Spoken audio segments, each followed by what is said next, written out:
शहर की सबसे मशहूर आई सर्जन डॉक्टर कविता वर्मा अपने हॉस्पिटल में दाखिल होती है कि तभी रिसेप्शन पर खड़े डॉक्टर हर्ष और तानिया दौड़कर उसके पास आए।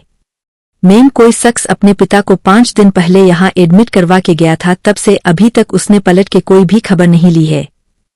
डॉक्टर कविता ने आगे बढ़ते हुए आश्चर्य करते हुए कहा, कैसे कैसे लोग रहते हैं इस शहर में, बताओ भला। अपने पापा की कोई चिंता ही नहीं, उसने अपना कोई नंबर या एड्रेस तो नोट कराया होगा एडमिट करते टाइम। हर्ष ने कुछ फाइल पलटते हुए बताया, मैम, उसने जो नाम, नंबर और एड्रेस नोट कराया था वो सब गलत है। हमने फोन करके कांटेक्ट करने की काफी कोशिश की पर कुछ भी पता नहीं चल सका। अब प्रॉब्लम ये है, न तो हम उन्हें यहाँ ज्यादा दिन रख सकते हैं और नहीं कहीं शिफ्ट कर सकते हैं।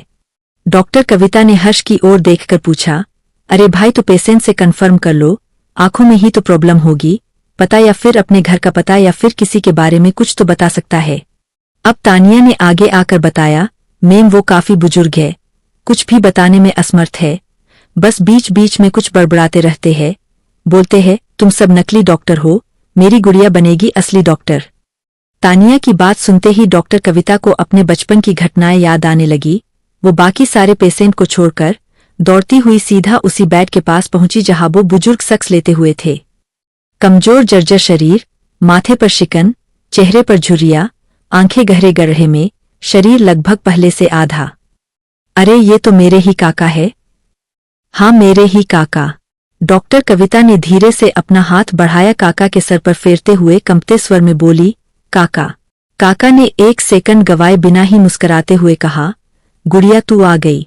देखा, मैंने कहा था न, एक दिन तू बड़ी डॉक्टर बनेगी और दुनिया भर के अंधे लोगों की आंखें बनेगी। कविता के आंखों से आंसू झलक आए। काका, तुमने मुझे बिना आंखों के कैसे पहचान लिया? काका मुस्कराए और बोले, पहचाना तो उसे जाता है जिसे भुला दिया गया हो। तुम्हारी यादें तो हमारे दिल में है और मेरी आंखें ही तो गई है, दिल तो अभी भी धड़क रहा है। इतनी सी थी तुम जब मैंने तुम्हें पहली बार उठा के दिल से लगाया था। मैं सब कुछ भूल सकता हूं पर तुम्हारी वो पहली मुस्कान नहीं भूल सकता। देश की सबसे मशहूर डॉक्टर कविता की आंखों से आंसू क्यों बह रहे हैं, अभी तक किसी को भी समझ नहीं आ रहा था। डॉक्टर हर्ष और तानिया दोनों एक दूसरे को देखे जा रहे थे। तभी उन्होंने देखा, कविता मैम उस बुजुर्ग काका के गले से लगी हुई फफक कर रो रही है। काका, तुम बिल्कुल भी चिंता मत करो, मैं वापस आ गई हूं। अब आप इस सुंदर सी दुनिया को अपनी इन खूबसूरत आंखों से देखोगे। काका के जर्जर चेहरे पर अभी एक संतोषजनक मुस्कान देखी जा सकती थी। अब डॉक्टर कविता ने हर्ष और तानिया को ऑपरेशन थिएटर रेडी रखने के लिए कहा तो हर्ष ने आश्चर्यचकित होकर पूछा, पर मैम, इनके फैमिली मेंबर की परमिशन के बगैर हम ऑपरेट कैसे कर सकते हैं? ये मेंबर ही नहीं बल्कि मेरी दुनिया है, इसलिए इनकी परमिशन हम देंगे। अब डॉक्टर कविता ने ऑपरेशन करने की तैयारी करने लगी।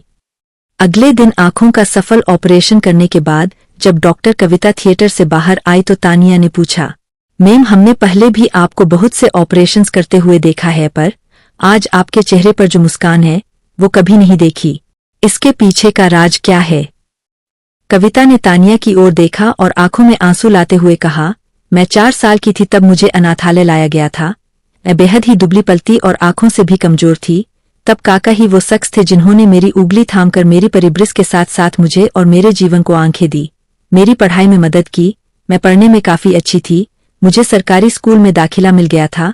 आगे की पढ़ाई के लिए कॉलेज और बाद में मेडिकल कॉलेज में पढ़ाई करने के दौरान मैं एक शहर से दूसरे शहर में जाती रही, जिसकी वजह से मेरी धीरे धीरे काका से दूरी बनती चली गई। एक बार छुट्टियों में काका से मिलने आई तो पता चला काका का बेटा इन्हें लेकर हमेशा के लिए गांव में चला गया और मेरे पास गांव का कोई एड्रेस नहीं था। मुझे ऐसा लगा काका मेरी जिंदगी से दूर चले गए। अब मैं कभी काका के एहसानों का बदला नहीं चुका पाऊंगी, काका के गले लग के कभी अपनी खुशी नहीं बांट पाऊंगी। किस्मत का खेल देखो तानिया, आज फिर से काका मेरी जिंदगी में वापस आ गए हैं। अब मैं इन्हें कभी भी अपने से दूर नहीं जाने दूंगी। मेरे मम्मी पापा कौन है और इस वक्त कहाँ और किस हालत में है ये तो मैं नहीं जानती पर काका ही इस वक्त मेरे लिए सब कुछ है। डॉक्टर कविता की आप बीती सुन के तानिया के आंखों में भी आंसू थे। धन्य हो मैम, आप एंटी बड़ी डॉक्टर बनाने के बाद भी आप अपना फर्ज अदा करना नहीं भूली। वास्तव में अभी भी इंसानियत इस दुनिया में जिंदा है।